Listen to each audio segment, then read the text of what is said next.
अगर आप भी जनरल का टिकट लेकर के स्लीपर बॉगी में चढ़ जाते हैं तो ये खबर आपके लिए है। आपको ये जानना चाहिए कि एक व्यक्ति को जनरल बॉगी का टिकट लेकर के स्लीपर बॉगी में चढ़ना कितना ज्यादा महंगा पड़ गया। पूरी जो ये कहानी है, जो पूरा मामला है, ये समस्तीपुर का मामला है। समस्तीपुर बरौनी रेलखंड पर उजियारपुर स्टेशन जो है वहीं के पास का ये मामला है। और एक जो ट्रेन है मिथिला एक्सप्रेस, जो ट्रेन रक्सौल से हावड़ा जाती है, उसी ट्रेन को लेकर के जो है पूरी कहानी है इसको। और इसमें आपको ये खबर जानने के बाद आपको ये पता चल जाएगा कि जनरल का टिकट लेकर के स्लीपर में चढ़ना कितना भारी और कितना मुश्किल काम है, कितना महंगा पड़ सकता है। ये जानना आप इस बात की खबर जानने के बाद जो है आप समझ जाएंगे। दरअसल मिथिला एक्सप्रेस की बात है और मिथिला एक्सप्रेस में पूर्वी चंपारण के रहने वाले नवल किशोर सिंह जो है वो यात्रा कर रहे थे। और यात्रा के दौरान टीटी साहब जो है वो चेक करने के लिए आ जाते हैं। जब चेक करने के लिए आते हैं तो जब टिकट मांगा जाता है नवल किशोर सिंह से, तो वो स्लीपर में चल रहे होते हैं, लेकिन टिकट जो है वो जनरल का दिखाते हैं। इसके बाद टीटी का कहना ये होता है कि आप अभी उतर करके जो है वह जनरल बॉगी में चले जाइए। लेकिन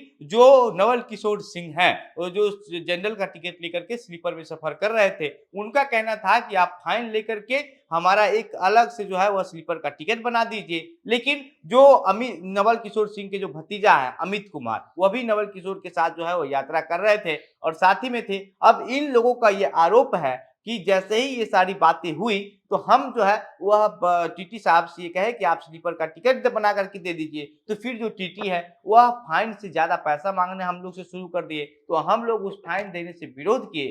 विरोध करने के बाद वह कहने लगे कि अभी के अभी इस ट्रेन से तुम उतरो और जनरल बॉगी में तुम जाओ, स्लीपर बॉगी से उतर करके। लेकिन तब तक जो है वो ट्रेन खुल चुकी थी, स्टेशन से आगे बढ़ चुकी थी। और उसके बाद हम लोग ये भी कह रहे थे कि हम अगले स्टेशन पर जो है वहां गाड़ी रुकेगी, हम वहां पर उतर करके स्लीपर से जो है वो जनरल बॉगी में चले जाएंगे। लेकिन टीटी साहब जो है वो मेरे चाचा को धक्का दे दिए, ऐसा कहना है नवल किशोर सिंह के भतीजा अमित कुमार का, जो मिथिला एक्सप्रेस में अपने चाचा के साथ सफर कर रहा था। और अब जो है उसको लेकर के जो है वो कई तरीके का चर्चा हो रहा है। इस पर जांच बैठाया गया है कि भाई आखिर कौन दोषी है, टीटी दोषी है या फिर जो यात्रा कर रहे थे यात्री नवल किशोर और उनके भतीजा, ये लोग दोषी है। लेकिन जिस तरीके का आरोप अब टीटीई पर लगाया जा रहा है, इसमें कहीं ना कहीं टीटीई के रवैये पर भी सवाल खड़ा हो रहा है। और जो सोनपुर रेल मंडल के डीआरएम है विवेक कुमार भूषण, उनका कहना है कि सीसीटीवी फुटेज खंगाला जा रहा है और अगर टीटीई इसमें दोषी पाया गया तो टीटीई के खिलाफ कार्रवाई की जाएगी और मामले की जांच जो है वह भी करवाई जा रही है। जब जो भतीजा है नवल किशोर सिंह के, उनका कहना है कि फाइन ज्यादा होने के कारण हम जनरल बोगी में जाने को भी तैयार हो गए थे। टीटी से ये कह दिए थे कि अगले स्टेशन पर उतर जाएंगे, लेकिन इसके बावजूद हमको जब धक्का दिया गया मेरे चाचा को तो वो वहीं पर गिर गए। और जब वो गिरे तो दूसरी तरफ से जो है एक और ट्रेन आ रही थी और वो उसके चपेट में आ गए, जिसकी वजह से उनकी जो हालात है वो काफी बिगड़ गई।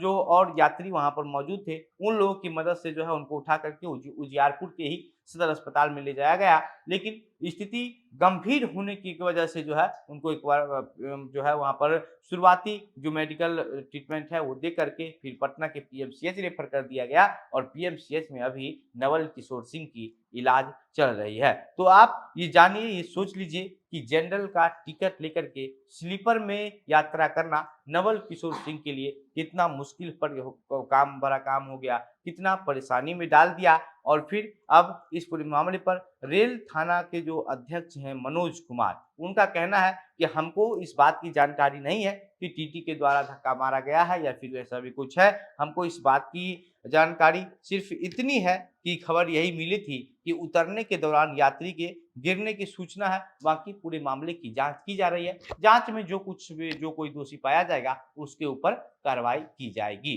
बाकी इस पर अब आप लोग क्या सोचते हैं, आपकी क्या प्रतिक्रिया है, अपनी बातें हमें कमेंट बॉक्स में लिख करके बताइएगा। वीडियो को शेयर कीजिएगा। मेरा नाम घनश्याम सिंह है। आप द बिहार तक देख रहे थे। बहुत बहुत धन्यवाद।